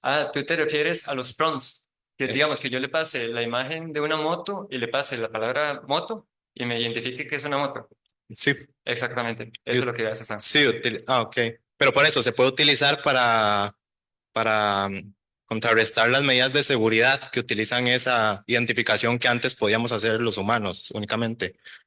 Eso es un experimento interesante que se puede aflojar. Entonces, yo diría que es una buena línea de investigación para explorar Ok. y ver qué sale. Y la segunda es saber si entendí bien la diferencia entre la arquitectura SAM y el Align. La diferencia es la salida que retorna en sí, Ujú. porque a ambos les pasa por entrada una imagen y después un texto. No sé si entendí bien que la salida Ok. es la diferencia. Digamos que Align y Clip y SAM son dos modelos diferentes. Align y Clip está entrenado en dos tipos de datos modales, que es texto e imagen. Entonces, si yo le pasara un texto, él me podía buscar representaciones de ese texto con una imagen, o también con texto y texto. Entonces, es como la unión entre estas dos partes. Pero en SAM, como provee una imagen y la interacción del usuario por medio de los prompts, me tiene que retornar cómo salía una máscara, que esa máscara es lo que va a cementar el objeto de interés que estoy buscando dentro de esa imagen. Entonces, esa es como la diferencia. Ah, ok, muchas gracias. Sí, gracias. Dani, dos preguntas también. Con respecto a las piñas, que creo que estaban en el contexto de tu trabajo, me gustaría saber cuál fue el grado de acierto, digamos, de lo que lograron producir o la función de pérdida que llamas vos. Ujú. Eso es muy interesante. No mostré los resultados aquí, pero sí lo tengo en este póster. Entonces, si quieres verlo con más detalle, ahí te Más. lo voy a mostrar. Ok. Y luego, cuando hablaste de modelos fundacionales y hablaste de las tareas que podrían resolver esos Ujú. modelos, hablaste de uno que quisiera que pudieras ampliar un poco más el concepto, que es el de generación. Generación. Ujú. Ok. Como ustedes vieron, estos modelos fundacionales lo que se basa es poder extraer o aprender y generar conocimiento. Esas representaciones que ellos aprenden de todos esos millones de datos contienen mucha información, muchos patrones que se puede aprovechar para otras tareas. Entonces yo puedo tomar esos modelos ya entrenados con millones de datos y aprovecharlos y conectarlo con otros tipos de salidas. Por ejemplo, generación de texto, clasificación. Es como jugar con Lego. Yo puedo agarrar este modelo ya preentrenado con millones, utilizar esas representaciones y aprovecharlo para conectar con otras tareas. Si yo quisiera hacer generación, puedo conectar con un modelo que tenga como salida generación y aprovechar ese conocimiento del modelo para poder hacer ese tipo de tareas, o en clasificación o en detección de objetos. Es básicamente agarrar ese módulo, conectarlo con otro. Tenemos otra pregunta. Buenos días. Por ejemplo, algoritmos como el Mobileye y el RedNet están incorporados en librerías como Keras y TensorFlow. Algoritmos como este, FatSang y FatSang, yo no los he visto como en Keras, en TensorFlow. Eso hay que buscarlos como en GitHub o PyTorch. en PyTorch. Ujú. Ah, ok, ok.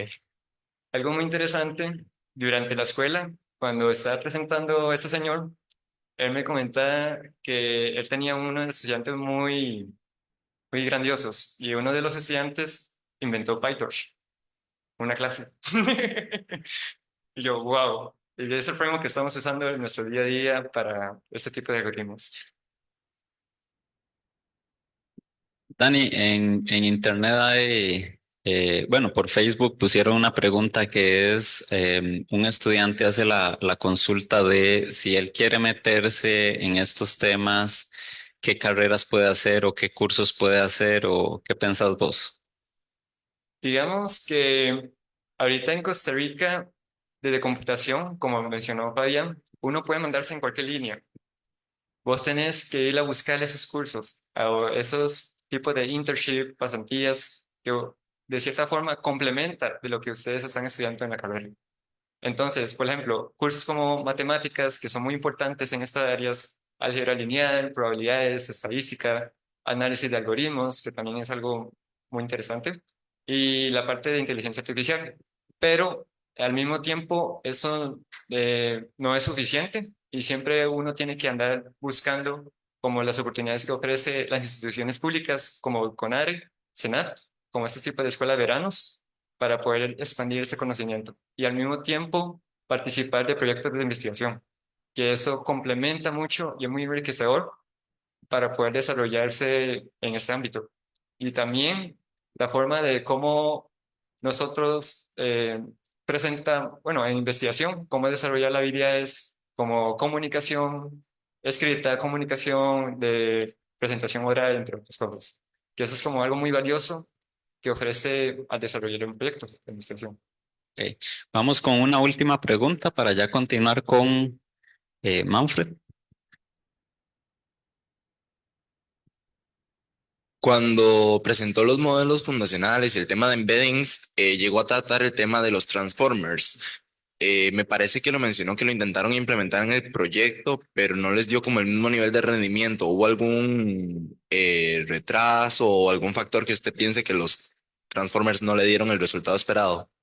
Algo muy interesante que nosotros identificamos es que los transformers se basa en entrenar, bueno, pasa como entrar la imagen, dividirlo en parches, como una cuadrícula.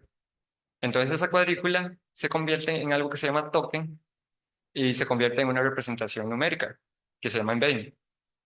Pero eso no captura básicamente como la información que contiene no captura como los objetos pequeños que dentro de nuestro contexto teníamos en las piñas. Entonces, tomado como algo muy general. Pero utilizando esta arquitectura de Fasan, que consistía en una pirámide que capturaba diferentes resoluciones de la imagen, comportaba mejor que los transformers. Entonces, en ese póster tengo más detalles. Entonces, lo van a ver como a más profundidad qué es lo que está pasando ahí detrás.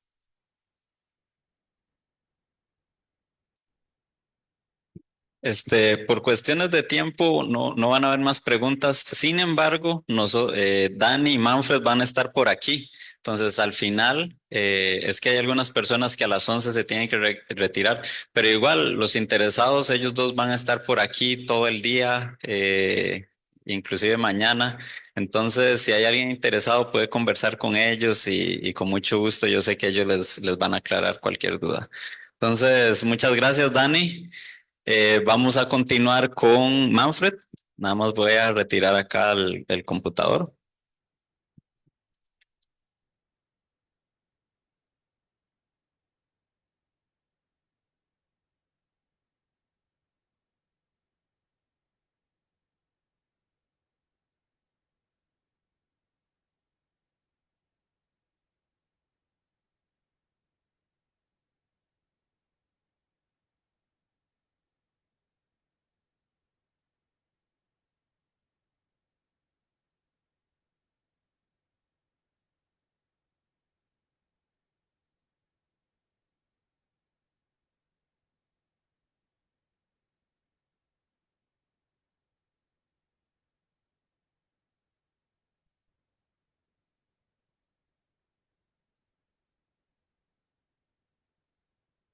Ahora sí, creo que ahora sí estamos. Espero que se encuentren muy bien. Para mí es un gran placer estar acá con ustedes hoy.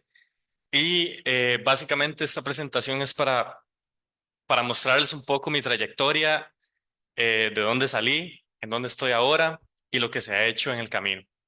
Em, Vamos a comenzar un poquito para romper el hielo. Básicamente yo comencé en la lechería de mi papá, trabajaba al campo con él, hacía CrossFit y también jugaba a lo humano. Y estuve en los mismos sillas que ustedes están ahorita ahí sentados. Entonces yo era acá de la sede, eh, y les voy a ir mostrando un poquito sobre mi camino. Todo empezó en este auditorio justamente. Una vez Fabián y el profesor Don Werner trajeron a un speaker de Canadá, Pascal Tybert. Él vino a exponer un poco sobre inteligencia artificial en el momento en imágenes médicas. Y justamente Fabián trajo su grupo de estudiantes y él había invitado a toda la sede y de paraíso solo vine yo. Ningún estudiante se interesó en inteligencia artificial. Y hoy en día eso es un boom y hoy en día es una de las carreras mejores pagadas en el país. Se los digo por experiencia personal. Em, Cuando yo llegué y vi la presentación de Pascal Tyrrell y vi todo lo que él llegó a explicar, el asunto de cálculos, derivadas y todo este asunto que se estaba viendo en el momento, yo no había hecho un match entre cálculo y computación. Yo decía, ¿para qué tenemos que llevar cálculo? Justamente, si no hay cálculo, no hay inteligencia artificial. Si no hay álgebra, no hay inteligencia artificial. Y ahí hice ese match en esa presentación. Justamente cuando terminó Pascal Tyrrell de presentar, yo llegué y le dije a Fabián, quiero aprender de inteligencia artificial. ¿Qué puedo hacer para poder aprender? Yo estaba como en segundo año más o menos de la U. Y Fabián me dijo, mira, en internet hay cursos, por ahí puedes ir viendo a ver qué te puedes encontrar. Este, y justamente como unos días después salió este banner que están viendo ahí, que dice horas estudiante. Y ahí fue donde contacté a Fabián y le dije, yo no me importa si no me paga, yo quiero aprender inteligencia artificial. ¿Qué tengo que hacer? Y entonces, ya a los días, Fabián me contactó y me dijo, Manfred, si quieres ser mi asistente, hay un espacio y comenzamos a trabajar. Esto fue antes de que Fabián se fuera a su doctorado. Comenzamos a trabajar juntos, comenzamos a experimentar algoritmos básicos de inteligencia artificial y de ingeniería de datos y comenzamos con este artículo que se ve ahí.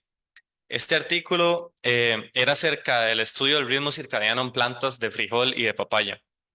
Básicamente se tenían videos en ambientes controlados donde la planta no tenía movimiento, únicamente se iba a poder mover por su movimiento natural.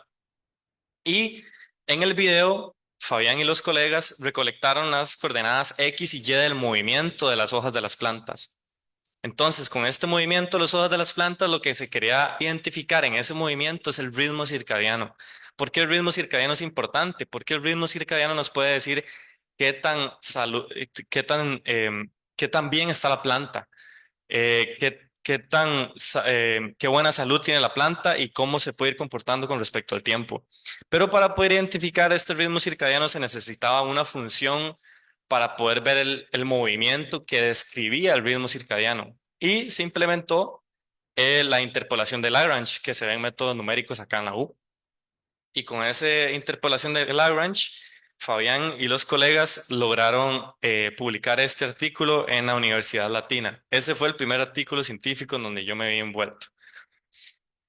Y ya después se vino el Carla, que Dani lo mencionó, fue una conferencia acá en la sede, en donde fuimos parte del staff, conocí a Dani, conocí a otros científicos que estaban haciendo varias investigaciones acá en el país, y ahí fue donde yo y nosotros comenzamos a ver el potencial que estaba presente en la inteligencia artificial. Después, conforme el tiempo y fuimos haciendo más investigación, Fabián y yo, y Don Werner también, logramos hacer nuestra primer publicación científica internacional en Estados Unidos. Básicamente en la carrera no se había hecho esto antes y nosotros lo logramos hacer en el 2019 con esta publicación, que lo que buscábamos hacer era lo mismo que se hizo con la interpolación de Lagrange, pero esta vez con inteligencia artificial. Y se utilizaron una función muy simple que se llama la función polinomial, que básicamente una función polinomial es eso que ven al lado derecho de la pantalla, que lo que hace es que de acuerdo a los datos, las coordenadas X y Y del movimiento de las hojas, nosotros hacemos un fit de la función, hacemos un ajuste de la función para poder describir ese movimiento oscilatorio que es el que describe el ritmo circadiano. Pero como es una función polinomial, no sabíamos el polinomio o el grado del polinomio correcto que se debía obtener para poder sacar el mejor ajuste de los datos. Entonces ahí se utilizó probabilidad y estadística para poder decir, ok, este es el fit correcto de los datos. ¿Por qué? Porque cuando se tiene un polinomio muy alto, la cantidad de memoria que se necesita para poder guardar los datos es mucha, entonces explota la computadora. Pero si usamos un polinomio muy bajo, no vamos a poder representar bien los datos. Entonces, probabilidad y estadística nos dijo, este es el grado del polinomio que tienen que utilizar para una función polinomial. Y eso fue nuestro paper en Estados Unidos, en Florida. Eh, ok, dale. Entonces, ese fue el paper que a mí me tocó ir a presentar a Florida, en Estados Unidos. Esas son dos imágenes de la conferencia a la que fui. Y fue una muy bonita experiencia como estudiante y que de verdad recomiendo. A partir de ahí comenzaron a surgir oportunidades. Yo le decía a Fabián, quiero seguir en investigación, esto es a donde quiero llegar. Entonces comenzamos a buscar opciones, comenzamos a buscar en la Universidad de Costa Rica becas para ir al extranjero y también comenzamos a buscar en Senat becas para proyectos de investigación, a ver cuál salía. El asunto es que en ese momento venía pandemia y me avisaron que de la Universidad de Alemania en esta beca me habían aceptado, pero como vino pandemia, en mi familia se puso el asunto muy complicado y yo me tuve que quedar. Tuve que decirle que no a la oportunidad de Alemania y me quedé con la oportunidad del Senat y ahí comencé con mi proyecto de graduación en el Senat. El asunto es que, ¿por qué pongo esto acá?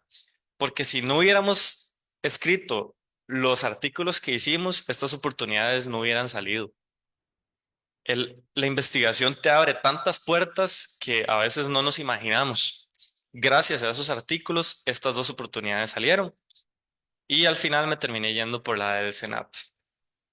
En el Senat comenzamos con el proyecto de piñas en ese momento. En ese tiempo no teníamos SAM, teníamos Fish and Dead y teníamos YOLO, que eran redes neuronales que te regresaban o te predecían 4 puntos y a esos 4 puntos, en el área de esos 4 puntos también te podía clasificar qué objeto había en esos 4 puntos. Y así es como se hacía en el momento Object Detection. Entonces, en esta práctica profesional en el Senat y el PRIAS, comenzamos a probar diferentes imágenes multiespectrales y imágenes RGB. Una imagen multiespectral, para que se hagan una idea, las imágenes que nosotros conocemos tienen 3 canales, rojo, verde y azul. La imagen multiespectral tiene rojo, verde, azul y todas las capas que usted le puede agregar ahí que la cámara tenga. Puede ser infrarrojo cercano, infrarrojo, etcétera. Entonces, con todos estos datos que teníamos, comenzamos a probar distintas arquitecturas, sacamos resultados y ese fue mi proyecto de graduación de bachillerato de informática empresarial y también el proyecto que presentamos en el Senat.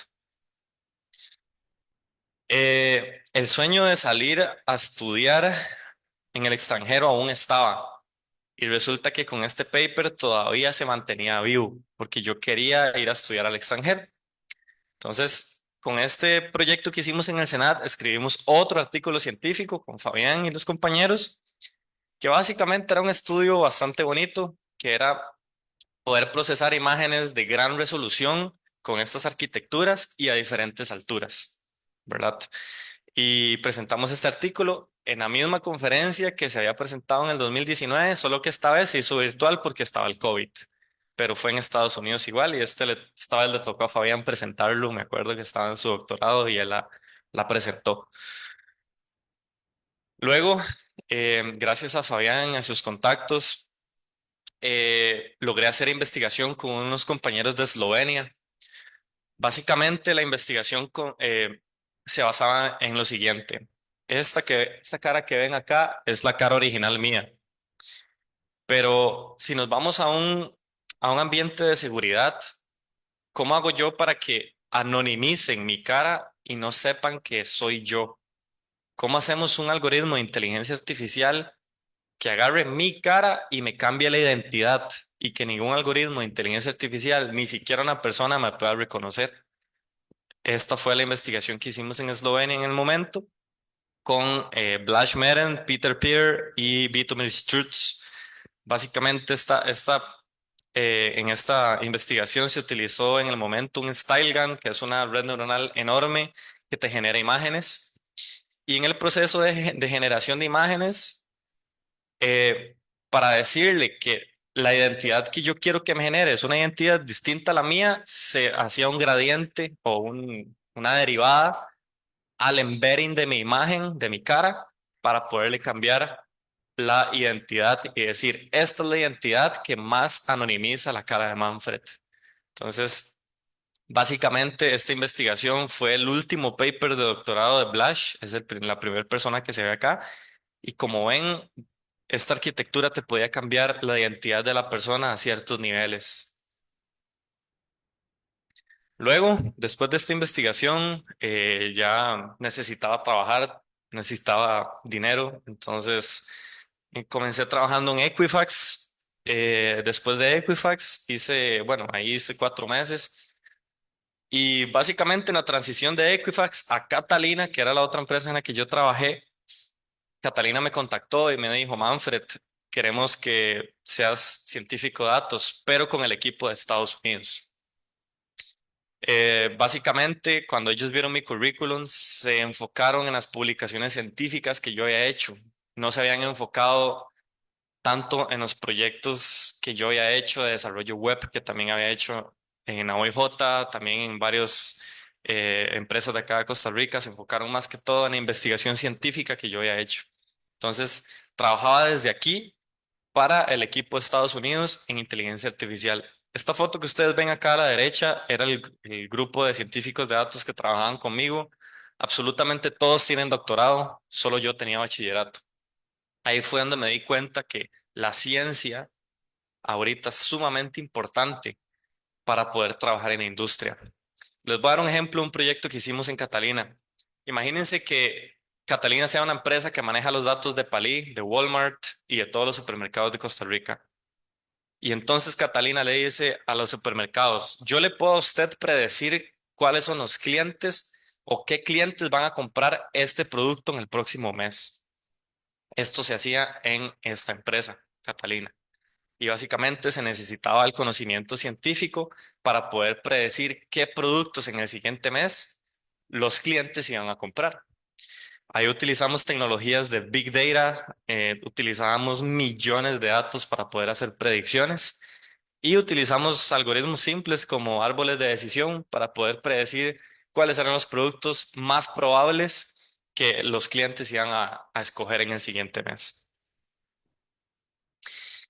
Y bueno, ya después, en la mitad ahí del transcurso de Catalina, en año y medio, casi 2 años que trabajé ahí, me llegó la oportunidad de ser estudiante de maestría en Europa. Básicamente, aplicamos a una beca en donde la Universidad de Eslovenia, la misma universidad con la que hice la investigación de las caras, estaba involucrada. Entonces, por ahí ya se hizo los hilos de conexión y pude ser parte de la primera generación de estudiantes de maestría del programa Erasmus Mundus Joint Master in Artificial Intelligence. Básicamente, Erasmus es un programa de estudiantes que se creó después de la Segunda Guerra Mundial en Europa.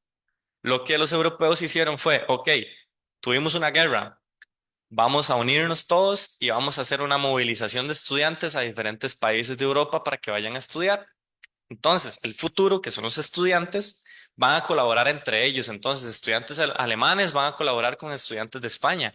Estudiantes de España van a colaborar con estudiantes de Gran Bretaña en ese momento. Entonces, la colaboración entre países se hizo con los estudiantes, con las generaciones futuras.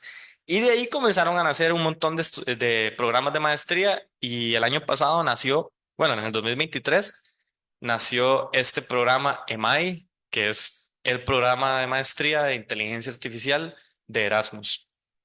En este programa habían 23 campus, los cuales 22 eran de países Erasmus. Costa Rica no pertenece a países Erasmus y solo habían 2 campus para países no Erasmus a nivel mundial. Y de esos, uno lo agarró un compañero de la India y la otro lo agarré yo. Pero ese campo lo logré agarrar por toda la trayectoria que hicimos con Fabián acá y por todo el trabajo que se hizo en investigación y ciencia de datos. Básicamente, este programa de maestría se compone de diferentes nacionalidades: España, el Reino Unido, Rumanía, Costa Rica, Bulgaria, Holanda, China. Tenemos un compañero de Japón también. Entonces, la verdad es que para mí es un orgullo poder estar ahí. ¿Qué proyectos hacemos en la maestría? Básicamente, la maestría se compone de cursos, donde en cada curso tenemos que hacer diferentes proyectos. Este fue un proyecto muy bonito en el que tuvimos que trabajar. Voy a darles un poco de contexto. Imagínense que tenemos 635 pacientes, donde al menos un 30% están sanos y el resto están enfermos mentalmente. Tienen un desorden psiquiátrico, puede ser bipolaridad, esquizofrenia, etcétera. Tenemos 3 diferentes desórdenes psiquiátricos. Cada uno de los pacientes tiene un diagnóstico por un psicólogo. Básicamente eso es un formulario que un psicólogo llegó, le hizo preguntas al paciente y pudo decir em, el diagnóstico del paciente. Pero aparte de los diagnósticos de los formularios, se tenía un escáner del cerebro.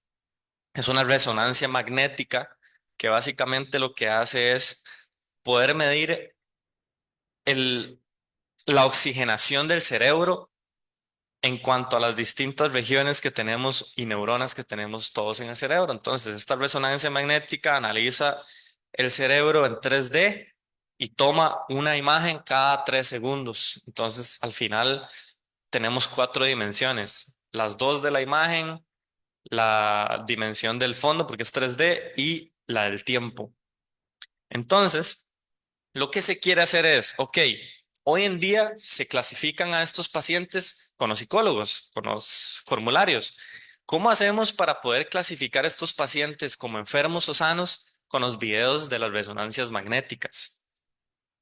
Ahí fue donde entramos nosotros, mi grupo de trabajo en Europa, y lo que hicimos fue hacer una correlación en el tiempo entre las áreas del cerebro que más tenían oxigenación. Entonces, se hizo unas regiones de interés del cerebro que queríamos estudiar y a partir de estas regiones de interés se hizo una matriz de correlación para poder decir, la región 1 se correlaciona con la región 5 a este nivel y así sucesivamente. Entonces, se hace una matriz simétrica en donde está la correlación de cada una de las áreas del cerebro que se habían definido. Y en esa correlación también se hizo un promedio de correlación para poder sacar no solo una matriz, sino también un vector. Ya Dani explicó un poco lo que es un vector, para poder sacar un vector de correlación. Entonces tenemos dos tipos de datos que representan el video de la resonancia magnética. La correlación, la matriz de correlación y el vector del promedio de la correlación. Ok, entonces, ¿cómo hacemos para agarrar esta matriz de correlación y decir si el paciente está sano o está enfermo? Ahí es en donde entra Machine Learning. Entonces, en este proyecto analizamos estas matrices o estos vectores con XGBoost, que básicamente son árboles de decisión, pero también se hace un poquito ahí de gradiente descendente para ir optimizando cada uno de los árboles.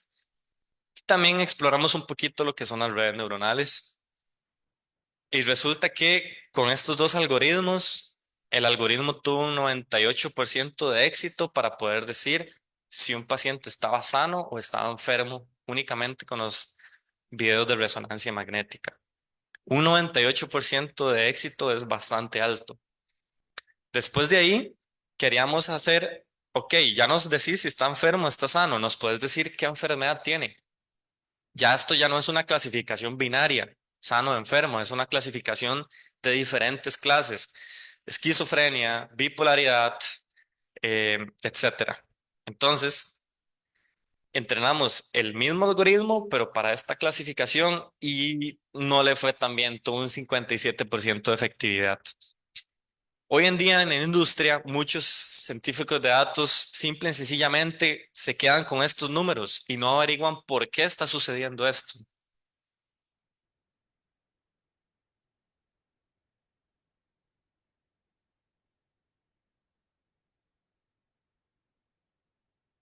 Perdón. No averiguan por qué sucedió este 57%, qué es lo que está sucediendo ahí, qué sucede con los algoritmos de inteligencia artificial que no me están funcionando. Porque normalmente lo que ellos hacen es agarran los algoritmos de inteligencia artificial como cajas negras. Meten datos, entrenan, sacan resultados, pero no entienden por qué pasaron esos resultados. En esta maestría se enfocan mucho en explicar por qué suceden las cosas. Y ahí fue donde nos metimos un poquito en la parte de análisis de embeddings. Entonces, ya esto también lo habló un poquito Dani. Cuando ustedes tienen embeddings, ustedes pueden ver la representación de los datos. Entonces, por ejemplo, tenemos un paciente que se representa como un vector. Queremos ver ese vector, cómo se ve con respecto a los demás pacientes, ¿verdad? Entonces, si yo tengo a los pacientes sanos, ¿verdad? Debería de poder distinguirlos de los pacientes que están enfermos. Pero el asunto es que un vector de un paciente, en este caso, tenía 718 dimensiones. Es muy difícil poder visualizar eso. Entonces, para poder visualizar los embeddings de un paciente o cómo se representa un paciente matemáticamente, se empezó con una red neuronal de encoder-decoder, que lo que hace es que agarra todos los embeddings, las 718 dimensiones, las reduce a 2 dimensiones y se devuelve a reconstruir el mismo dato. Entonces, si agarramos esas 2 dimensiones que estaban en el cuello, podemos visualizarlas en un plot o en un gráfico que estamos viendo acá que se llama DNN Embedding. Y como podemos ver, los verdes son los pacientes sanos, pero todos los demás son los pacientes enfermos. Ustedes pueden ver que los pacientes enfermos, no importa la enfermedad, están sumamente traslapados. Ahí podemos ver que si vos tenés esquizofrenia, también podrías tener bipolaridad, ¿verdad? Entonces, cuando comenzamos a ver esto es que no podemos hacer una clasificación dura, o sea, no podemos hacer una clasificación directa de no, usted lo que tiene es bipolaridad, no se puede, porque es un espectro. Ya después fuimos con los psicólogos y los psicólogos nos ratificaron, sí, cuando usted llega y clasifica un paciente, ese paciente puede tener bipolaridad, pero también puede tener esquizofrenia, por ejemplo. Y aquí lo estamos viendo científicamente con los embeddings. Después se hizo un algoritmo similar bueno, se implementó un algoritmo similar que se llama TISNI, que hace básicamente lo mismo. Es explorar los embeddings de los pacientes y se ve exactamente lo mismo. Los pacientes que están sanos de un lado y los pacientes enfermos traslapados completamente del otro lado. Entonces, volvimos a ratificar que encontramos el espectro de estas enfermedades en los embeddings. Entonces, aquí podemos explicarle, por ejemplo, a nuestro jefe o a nuestro project manager por qué no estaba funcionando la clasificación. Porque no es una clasificación dura, es un espectro. Podemos tener distintas clasificaciones para un mismo paciente. Gracias a estas conclusiones que sacamos, ganamos la competencia en Ljubljana, Eslovenia, de Data Science o de Ciencia de Datos. Esto era una competencia, llevamos el proyecto a la competencia y ganamos segundo lugar. A la izquierda estaba nuestro profesor tutor, Juren Demshar, que es de Eslovenia. A mi derecha tengo a Ahmet Shalish, él es de Turquía. Y al lado derecho tengo a Joaquín Figueira, que es de España. Entonces, eh, éramos un grupo internacional y nos fue bastante bien en la competencia. Ahora, más allá de lo académico, lo bonito de esta maestría y demás fue que me permitió conocer lugares muy bonitos como Barcelona, también Inglaterra, Eslovenia y conocer personas increíbles que te ayudan a ser mejor persona todos los días. Yo jugaba a lo humano y yo quería salir del país con la selección nacional. Tuve que renunciar a la selección para estudiar y gracias a Dios el estudio me ha llevado a muchos países que tal vez el balonmano no me pudo llevar. Entonces, les dejo ahí la espinita. Eso sería todo y les agradezco muchísimo la atención.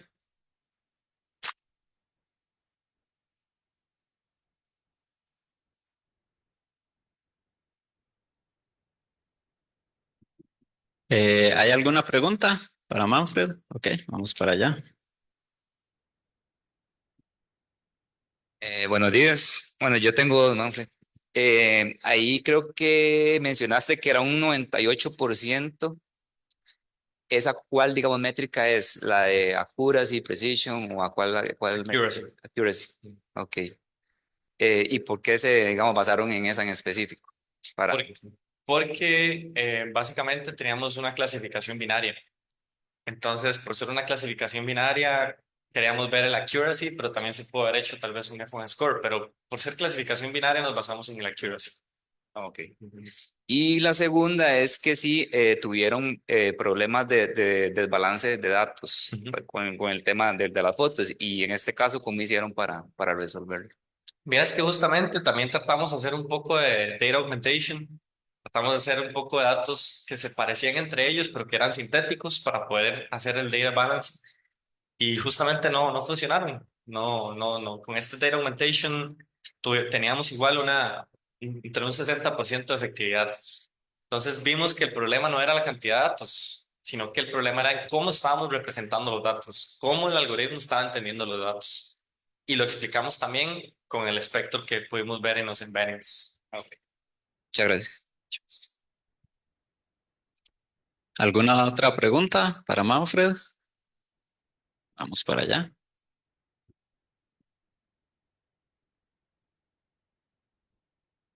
Una vez que vieron efectiva la clasificación binaria, eh, cuando hicieron la clasificación multiclase, me imagino que una de las clases era precisamente la de las personas sanas. ¿Nunca pensaron o valoraron tal vez la de una investigación directamente solo en las personas enfermas? Tal vez como para que el algoritmo ignorara todo ese grupo que estaba por fuera y se enfocara solo en pues en lo traslapado, que era la zona compleja, digamos. Excelente punto de vista y muy buena pregunta. Sí, justamente lo tratamos de hacer. En uno de los experimentos lo hicimos y vimos que no había mucha diferencia. La verdad, igual estaba entre un 57 y 58%. Entonces decidimos dejarla por ahí. No tuvieron problemas de vallas. No.